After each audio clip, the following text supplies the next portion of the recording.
澳大利亚17号公布了该国首份国防战略，计划在未来10年增加503亿澳元的国防开支。法新社声称，这显示出面对中国所谓胁迫手段和太平洋地区冲突风险日增，澳大利亚将进一步聚焦亚太地区。中国外交部当天回应表示，希望澳方正确看待中国发展和战略意图，摒弃冷战思维，多做有利于维护地区和平稳定的事，不要动辄拿中国说事。据法新社报道，这份长达80页的文件对太平洋地区的安全状况进行了悲观评估，并提出大规模增加国防开支以重组澳军的计划，其核心是发展一支隐形核动力潜艇舰队，将关键导弹能力提高2倍，并发展一支大型水面作战舰队。这一战略可归结为让任何针对澳大利亚利益的攻击都变得代价高昂、风险巨大。具体而言，澳大利亚政府宣布，在未来10年将再增加503亿澳元，约合2337亿元人民币的国防开支。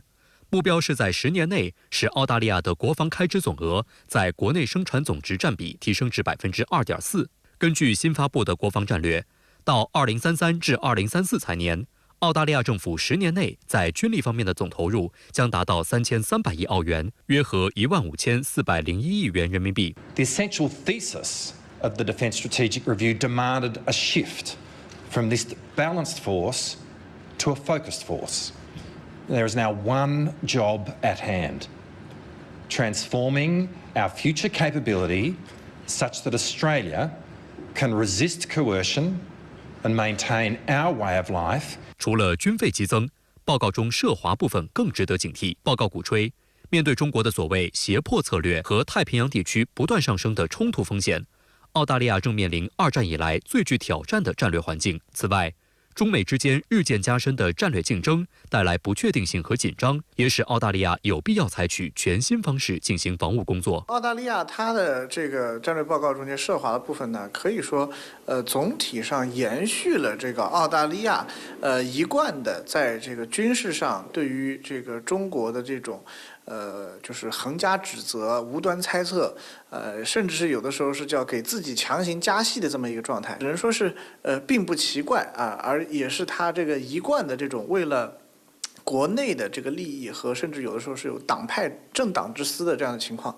去炮制出来这样一份报告。中国外交部发言人林健17号在例行记者会上就此事应询表示，当前地区安全风险主要来自个别域外大国在亚太拼凑排他性小圈子，制造阵营对抗，特别是在南海地区兴风作浪，唯恐天下不乱。中方对此坚决反对。希望澳方正确看待中国发展和战略意图，摒弃冷战思维，多做有利于维护地区和平稳定的事，不要动辄拿中国说事。国际舆论普遍关注到，澳大利亚的新国防战略反映了在美国的诱导和蛊惑下，澳方对当前亚太地缘战略局势存在严重误判。因此，澳大利亚的国防战略由过去的防守型转变为如今的外向型、干预型。实际上，澳官方就毫不避讳新国防战略背后的美国因素。澳大利亚副总理兼国防部长马尔斯更是在17号的演讲中直言，此举正是配合美国的印太战略。It is important that Australia plays its global part, and we are, and we will continue to do so. It is what our ally, the United States, does expect of us. 深圳卫视注意到，特朗普政府开始落实和推进其旨在遏制、阻挠和破坏中国和平发展的印太战略后，将澳大利亚作为其战略棋盘上的重要棋子。但是，拜登上台后，澳大利亚的角色发生了一个显著变化，其分界线就是2021年9月美英澳结成的3国安全伙伴关系，即所谓奥库斯。在奥库斯的日程上，首要就是为澳大利亚打造一支核潜艇舰队，其重点就是要为澳大利亚的进攻型军事能力赋能，使其能够充当远程输送军力和实施远程军事打击的能力。中国澳大利亚研究会会长陈红认为，这也标志着澳大利亚对于美国而言，角色从南锚向南锚演进。具体而言，在前奥库斯时期，美国给澳大利亚部署和分配的职能基本沿袭了2战期间的模式，即澳大利亚更多的是充当美国军事战略的后备基地，而作为南锚后，澳大利亚则主要承担为美国可能发动的军事冒险行动提供后勤服务的职能。因此，澳大利亚从锚向锚的转型表明他在美国战略中性质的变化和权重的加强。他需要去进行某种程度上与美国的这种国家战略进行一个相对的这个应和以实现说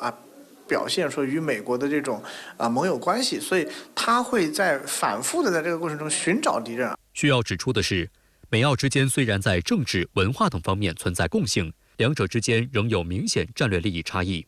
而中澳在经贸等领域的巨大关联让澳政府不敢忽视。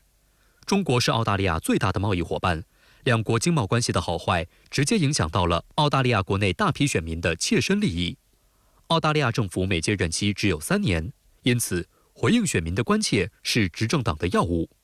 明年澳大利亚将举行联邦议会选举，因此分析认为，阿尔巴尼斯政府努力加大改善与中国的关系，对其争取在选民中的支持，确保在中小企业、农牧业主的票仓有直接关系。与此同时，对2024年美国总统大选结果的观望，也使阿尔巴尼斯政府在处理对华政策时应采取更加审慎的态度。澳大利亚国防部公布新国防战略，并借口所谓中国采用胁迫策略为自身政策辩解。对此您怎么看呢？首先呢，澳大利亚方面呢，确实在近些年启动了它所谓的雄心勃勃的这个增强国防的计划。那么这个计划呢，一方面是通过比如像 AUKUS 这种所谓的平台试图在澳大利亚建立一些这种纵深的打击，包括我们甚至是这种核潜艇这样的战略的威慑能力。那么另外呢，就是在国防方面去极大的这个提升投资从这个国防预算从 GDP 的2%，现在要提升到2.4%，大概可能新的一年的财年可能320亿、330亿美元的预算。当然了，我们说这么庞大的数字之中呢，最后留在澳大利亚的量可能并不大，因为我们说从2023财年，澳大利亚的整个经济总体的这个情况来看呢，它的所谓这个国防相关的包括这个维护保障，包括跟国防相关的建筑业，累计可能给澳大利亚提供的这个就是都不是 GDP， 是 GVA 就是 GDP 加上补贴加上税收加到一块儿，可能也就是75亿美元左右的一个数字。那么对于澳大利亚来讲呢，可能在像新南威尔士包括维多利亚这些州呢，它大概可能每年所提供的 GVA 呢，也是在这个34亿，包括我们说可能22.45亿这样的一个水平，并不是特别高。那么另外呢，整个澳大利亚的这个制造业的人口里面，可能也只有我们说几万人，6万左右的人员是跟国防相关的，而且这些企业很多都并不是澳大利亚企业，而是这个外资在澳大利亚设立的生产厂。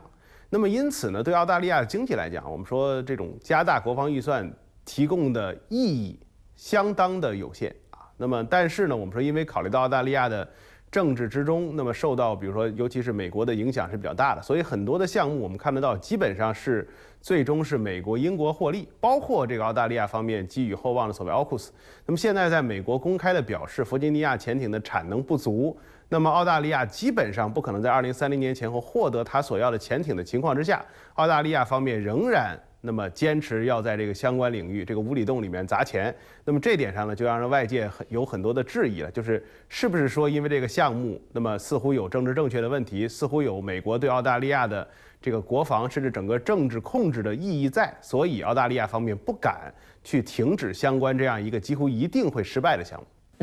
根据新国防战略，澳大利亚未来10年将额外拨款320亿美元，主要用于强化水面战力、核潜艇、水下无人机和远程导弹等方面。那您怎么来评价相关投资重点呢？说对于澳大利亚来讲呢，它在乃至于整个西方的军事工业体系之中呢，它的意义是很有限的。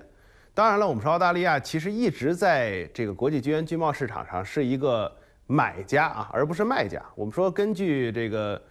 斯德哥尔摩国际和平研究所的研究，从2001年到2016年，澳大利亚的国防出口大概相当于它的国防进口的6.8%，是6.8%。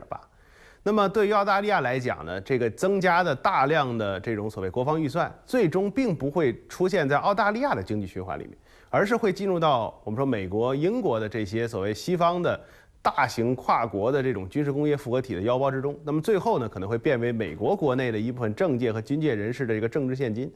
那么当然，我们说也有很多人认为呢，澳大利亚方面在很多的这个就是美英获利的项目上面持续的投资，并不是说为澳大利亚的安全去获取保障，而是为了澳大利亚的一部分政客的个人的利益，那么去提供相关的保障。那么这种相关的行动呢，可以说就是慷整个澳大利亚之慨，那么为自己的未来买单。即便像这个核潜艇项目，现在来看，澳大利亚基本上不太可能按时间获得它所需要的潜艇，甚至很多人质疑，以现在美国核潜艇工业体系的进度，澳大利亚几乎不太可能获得潜艇。但是我们说，澳大利亚现在也不敢说把这个项目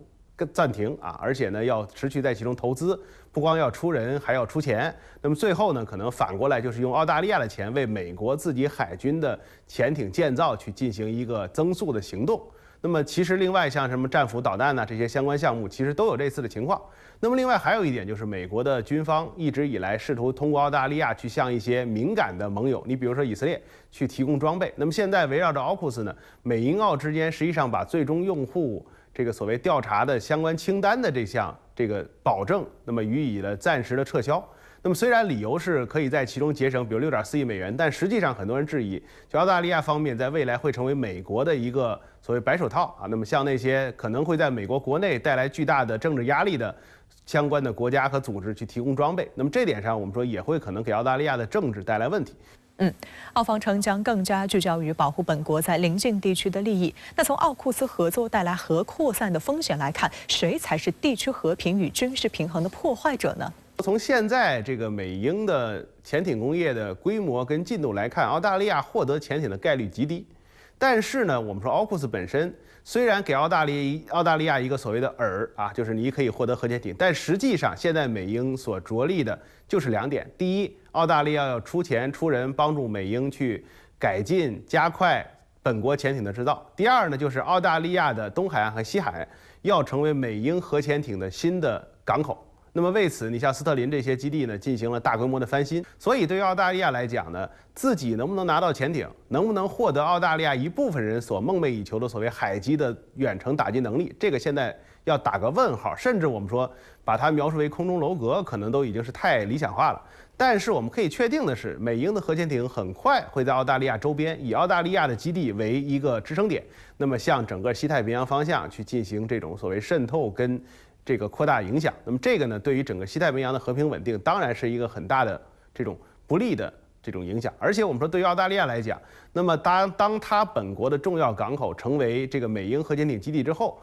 那么周边的这些可能跟美英比如陷入冲突的国家，难免要用手中所有的武器装备，包括核武器，去指向澳大利亚原本不至于被作为目标的这些港口和区域。所以对澳大利亚来讲，它等于凭空给自己招来了成为这种大规模的全面战争，甚至我们说是核打击的目标的这么一个结果。对这样的代价，澳大利亚人愿不愿意做？